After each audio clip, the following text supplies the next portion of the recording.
እነ ሄሉ ለምን ጠፉ ምናምን ብዬ ትናንት በሰራሁት ላይ እናንተም ያው በዓል ስለሆነ ቤተሰብ ጥየቃ አለ ወደ ቤተሰብ ቪዲዮ ነው ምናምን የሚል ኮሜንት አይቻለሁ።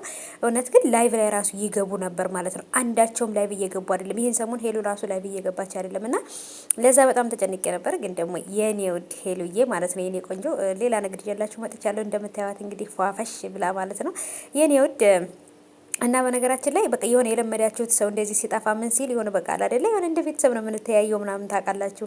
እልም አሉ በቃ ሁልጊዜ አዳዲስ ነገር ሲያመጡም ሲጣሉም ሲጣረቁም ነበረ እና አሁን ላይ ደግሞ እልም አሉብንና በእርግጣው በዓል ምናምን ነው ግን ቢሆንም ቪዲዮ ይስሩልን እንዴ ናፍቀና በጣም ነው የናፈቁኝ ማለት ነው ሁላቸውም። እና እኔ አሁንማ እኮ ፍቅራቸውን ብቻ አይደለም በቃ ጥላቸው ራሱ ጠባቸው ራሱ ናፍቆኛል ትላላችሁ ማለት ነው።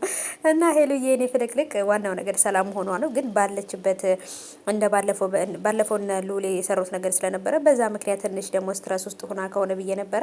ሰላም ከሆነች ዋናው ሰላም ሆኗ ነው። እንግዲህ በቲክቶክ እያየዋት ነው ማለት ነው።